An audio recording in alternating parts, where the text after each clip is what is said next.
7ನೇ ತಾರೀಕು ಬೆಂಗಳೂರು ವಿಶ್ವವಿದ್ಯಾಲಯದ ಜ್ಞಾನಜ್ಯೋತಿ ಸಭಾಂಗಣದಲ್ಲಿ ನಡೀತಾ ಇದೆ. ಈ ಕಾರ್ಯಕ್ರಮಕ್ಕೆ ಮಾನ್ಯ ಕುಲಾಧಿಪತಿಗಳಾದ ಕರ್ನಾಟಕ ರಾಜ್ಯದ ರಾಜ್ಯಪಾಲರೂ ಆದ ಶ್ರೀ ತಾವರ್ಚಂದ್ ಗೆಹ್ಲೋಟ್ ಅವರು ಬರ್ತಾ ಇದ್ದಾರೆ. ಹಾಗೂ ಉನ್ನತ ಶಿಕ್ಷಣ ಮಂತ್ರಿಗಳಾದ MC ಸುಧಾಕರ್ ಅವರು ಬರ್ತಾ ಇದ್ದಾರೆ. ಗಣಿತ ದೀಕ್ಷಾಂತದ ಭಾಷಣವನ್ನು ವಿದ್ಯಾರ್ಥಿಗಳಿಗೆ ಡಾಕ್ಟರ್ CN ಮಂಜುನಾಥ್ ಅವರು ಮಾಡ್ತಾ ಇದ್ದಾರೆ. ಬೆಂಗಳೂರು ಗ್ರಾಮೀಣ ಭಾಗದ ಲೋಕಸಭಾ ಸದಸ್ಯರಾಗಿರುವಂಥವರು ಅವರು ದೀಕ್ಷಾಂತ ಭಾಷಣವನ್ನು ಮಾಡ್ತಾ ಇದ್ದಾರೆ. ನಮ್ಮಲ್ಲಿ ಈ ಸಲ 36 PhDಗಳಿದೆ ಹಾಗೂ ನಗದು ಬಹುಮಾನಗಳು 42 ಮತ್ತು ಚಿನ್ನದ ಪದಕ 53 ಸಿಗುತ್ತಾ ಇದೆ. ಇದರ ಜೊತೆಗೆ ವಿಶ್ವವಿದ್ಯಾಲಯ ಕಳೆದ 2 ವರ್ಷದಲ್ಲಿ ಏನೇನು ಸಾಧನೆಯನ್ನು ಮಾಡಿದೆ, ಯಾವ ರೀತಿಯ ಕಾರ್ಯಕ್ರಮಗಳನ್ನು ಹಮ್ಮಿಕೊಂಡಿದೆ ಅನ್ನೋದ್ರ ಬಗ್ಗೆ ನಾವಲ್ಲಿ ಹೇಳ್ತಾ ಇದ್ದೀವಿ.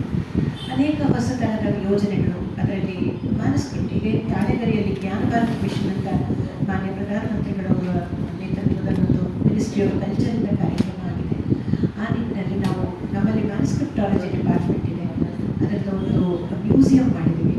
ಹೀಗೆ ಬೇರೆ ಬೇರೆ ಥರದ ಪುಸ್ತಕಗಳು, ಪ್ರಸಾರಾಂಗದಿಂದ ಬಂದಿರುವ ಪುಸ್ತಕಗಳು, ಸುಮಾರು 130 ಕಾರ್ಯಕ್ರಮಗಳನ್ನು ನಾವು ಇಷ್ಟು ದಿವಸ ಹಮ್ಮಿಕೊಂಡಿದ್ದು. ಇದೆಲ್ಲದರ ಬಗ್ಗೆ ಒಂದು ಪಕ್ಷಿ ನೋಟವನ್ನು ಬರೆದುಕೊಟ್ಟು ವಿದ್ಯಾರ್ಥಿಗಳ ಸಾಧನೆಗಳೇನು, ವಿಶ್ವವಿದ್ಯಾಲಯದ ನಡೆ ಯಾವ ರೀತಿಯಿಂದ ನಡೆದಿದೆ, ಸಂಸ್ಕೃತವನ್ನು ಹೇಗೆ ಹೆಚ್ಚು ಪ್ರಚಾರ ಪ್ರಸಾರ ಮಾಡಬಹುದು ಮತ್ತು ಜನರಿಗೆ ಉಪಕಾರ ಯಾವ ರೀತಿಯಲ್ಲಿ ತಲುಪಬಹುದು, ಈ ಎಲ್ಲ ನಿಟ್ಟಿನಲ್ಲಿ ನಾವು ಆಯೋಜಿಸಿರುವ ಕಾರ್ಯಕ್ರಮಗಳ ಬಗ್ಗೆ ವಿವರಣೆಯನ್ನು ಕೊಡ್ತಾ ಇದ್ದೀವಿ.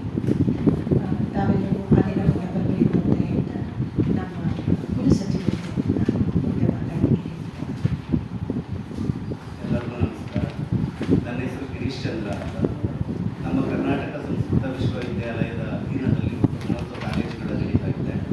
30 ಕಾಲೇಜುಗಳಲ್ಲಿ 3500ಕ್ಕೂ ಅಧಿಕ ವಿದ್ಯಾರ್ಥಿಗಳು ವ್ಯಾಸಂಗವನ್ನು ಮಾಡ್ತಾ ಇದ್ದಾರೆ. ಅದೇ ರೀತಿಯಲ್ಲಿ ನಮ್ಮ ಅಧೀನದಲ್ಲಿ ಸಂಸ್ಕೃತ ಶಿಕ್ಷಣ ನಿರ್ದೇಶನಾಲಯ ಇದೆ. ಅದರಲ್ಲಿ 500ಕ್ಕೂ ಹೆಚ್ಚು ಪಾಠಶಾಲೆಗಳು ನಮ್ಮ ಕರ್ನಾಟಕ ಸಂಸ್ಕೃತ ವಿಶ್ವವಿದ್ಯಾಲಯದ ಮಾನ್ಯತೆಯನ್ನು ಪಡ್ಕೊಂಡಿದೆ. ಅಲ್ಲಿ ಒಟ್ಟಾರೆಯಾಗಿ 75,000 ವಿದ್ಯಾರ್ಥಿಗಳು ಅಧ್ಯಯನ ಮಾಡ್ತಾ ಇರೋದನ್ನು ನಾವು ನೋಡಬಹುದು. ಅದರಲ್ಲಿ SC ST ಪ್ರವರ್ಗ ಹೊಂದಿದವರು ಸೇರಿ 25,000 ವಿದ್ಯಾರ್ಥಿಗಳು ಅಲ್ಲಿ ಅಧ್ಯಯನ ಮಾಡ್ತಾ ಇದ್ದಾರೆ. ನಮ್ಮಲ್ಲಿ 35 ಸಂಶೋಧನಾ ಕೇಂದ್ರಗಳಿದೆ. ಅದೇ ರೀತಿಯಲ್ಲಿ ಜ್ಯೋತಿಷ್ಯ ಅಧ್ಯಯನ ಕೇಂದ್ರಗಳು 24 ಇರತಕ್ಕಂಥದ್ದು, ಯೋಗ ಅಧ್ಯಯನ ಕೇಂದ್ರಗಳು 9 ಇದೆ. ನಮ್ಮ ವಿಶ್ವವಿದ್ಯಾಲಯದ ಅಧೀನದಲ್ಲಿ 24 ಸರ್ಟಿಫಿಕೇಟು, ಡಿಪ್ಲೊಮಾ, PG ಡಿಪ್ಲೊಮಾ ಕೋರ್ಸ್ಗಳನ್ನು ನಡೆಸ್ತಾ ಇದ್ದೇವೆ. ಹಾಗೆಯೇ ನಮ್ಮ ಅಧೀನ ಸಂಸ್ಥೆಗಳಲ್ಲಿ 25 ಅಧ್ಯಯನ ಕೇಂದ್ರಗಳು ನಡೀತಾ ಇರ್ತಕ್ಕಂಥದ್ದನ್ನು ನಾವು ನೋಡ್ಕೊಳ್ತೇವೆ. PhDಯಲ್ಲಿ ಒಟ್ಟಾರೆಯಾಗಿ SC ST ವಿದ್ಯಾರ್ಥಿಗಳು 25 ಜನರಿದ್ದಾರೆ. ಒಟ್ಟಾರೆಯಾಗಿ 179 ವಿದ್ಯಾರ್ಥಿಗಳು PhDಯನ್ನು ನಮ್ಮ ವಿಶ್ವವಿದ್ಯಾಲಯದಲ್ಲಿ ಮಾಡ್ತಾ ಇದ್ದಾರೆ. ನಮ್ಮ ಕ್ಯಾಂಪಸ್ಸಲ್ಲಿ ಒಟ್ಟು 450 ವಿದ್ಯಾರ್ಥಿಗಳು ಇರತಕ್ಕಂಥದ್ದು. ಅದರಲ್ಲೂ ಕೂಡ SC STಗಳು ಮತ್ತು OBC ಅವರು ಸೇರಿದ್ರೆ 90ಕ್ಕೂ ಅಧಿಕ ವಿದ್ಯಾರ್ಥಿಗಳು ಇರತಕ್ಕಂಥದ್ದನ್ನು ನೋಡ್ಬೋದು.